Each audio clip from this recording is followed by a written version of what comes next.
एक परिवार में कोई साधु आए चौमासा करने के लिए, 4 महीना पूरे हुए, वो जाने लगे। उस घर के व्यक्ति ने रोका, पुरानी बात है, साधुओं ने कहा अब तो जाना पड़ेगा।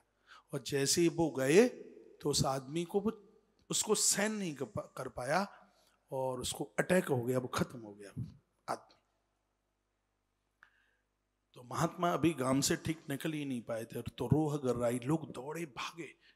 जैसे जैसे लोगों को पता चला, साधु ने पूछा कि तुम लोग कहाँ भाग रहे हो? कहा जिस घर में तुम 4 महीने रह के आए हो और उसका अटैक पड़ गया, वो खत्म हो गया। एक बार मैं कह दूं, कल आप सब कथा में आइए, जहां जहां तक मुझे आप सुन पा रहे हैं। कल की तो कथा सुनिए, परसों दरसों की तो जो होगी सो कल देखी जाएगी। कल कथा में आप पहुंचे और तीर्थ की कथा है, कार्तिक मास की कथा है। समझ में नहीं आ रही है तो भी आइए, ठीक है, लेकिन आएगी समझ में, विश्वास है हमें। कल की भी बड़ी अद्भुत कथा है।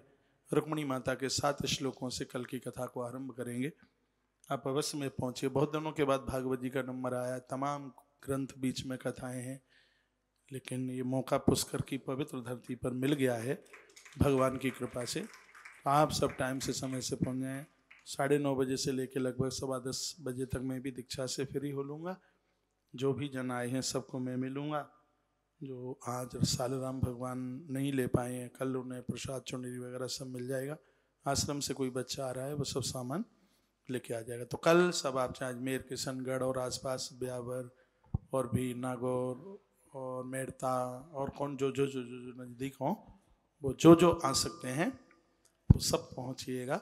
जाट विश्राम स्थली नाम बहुत बढ़िया है यहाँ, अच्छा विश्राम, बड़ा, रात को नींद बड़ी अद्भुत आती है। बस गिरो ना का सोना, सुबह तो बस तभी फिर भागो भागो भागो रे।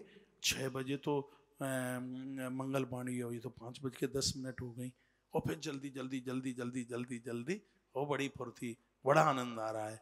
और 6 बजे नहीं, हम यहाँ के सवार हुए नहीं, आप बड़ी नींद आ रही है, बहुत अच्छा। हमने तो कमरे भर दिए सो सो के, इतना कहाँ सोए, कहाँ 1.5 साल में इतना सोने को मिला। आजकल तो मैं 9:30 बजे ही तो पूरी नींद, वाह वाह वाह वाह वाह, कमाल का तीर्थ है, बहुत आनंद हो रहा है, बड़ा अच्छा लग रहा है।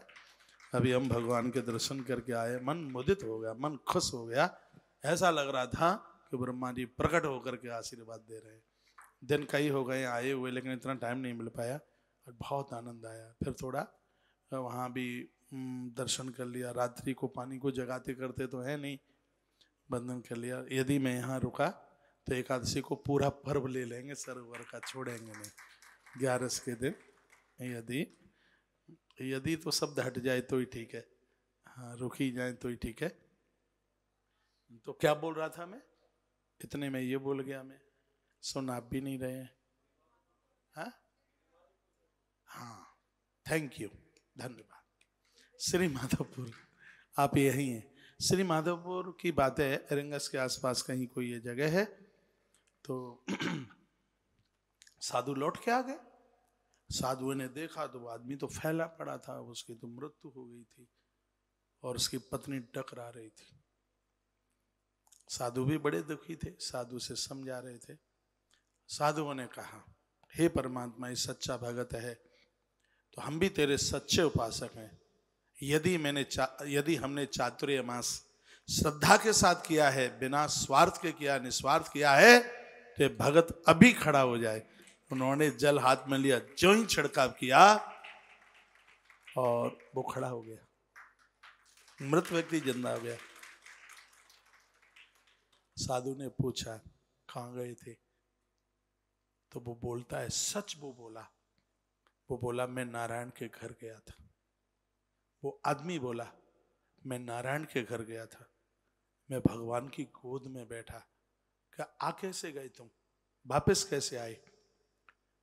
तो वो व्यक्ति बोलता है, सत्य घटना, भक्तमाल की कथा है।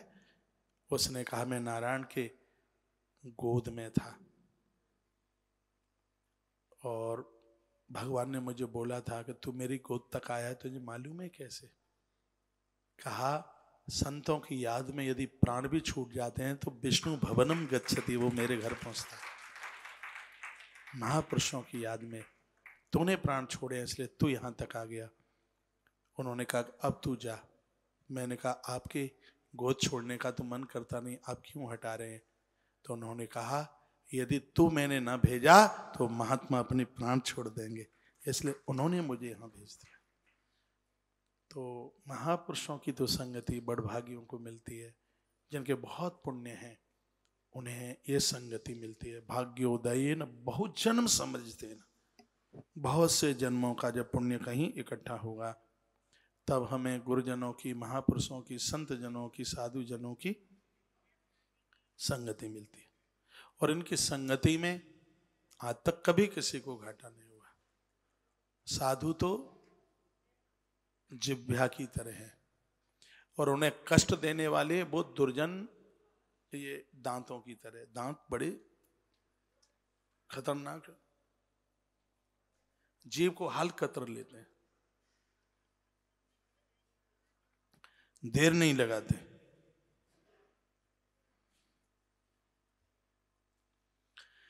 लेकिन जीव कितनी परोपकारी है। दांत में यदि कोई कुछ फंस जाए तो घूमती रहेगी दांत के ऊपर, जबड़े के ऊपर, उसको चैन नहीं पड़ता जब तक नहीं निकल जाता तब तक। लेकिन दांत इतने बदमाश हैं कि उसको कट करने में बिल्कुल देर नहीं लगती। जिह्वा जैसे सज्जन बनिए, दांतों जैसे दुर्जन नहीं। दांत बाद में आते हैं, पहले टपक जाते हैं। जीव संग आती है और संग ही जाती है। जिह्वा जैसे सज्जन बने, दांतों जैसे दुर्जन नहीं। यही जीवन का आनंद।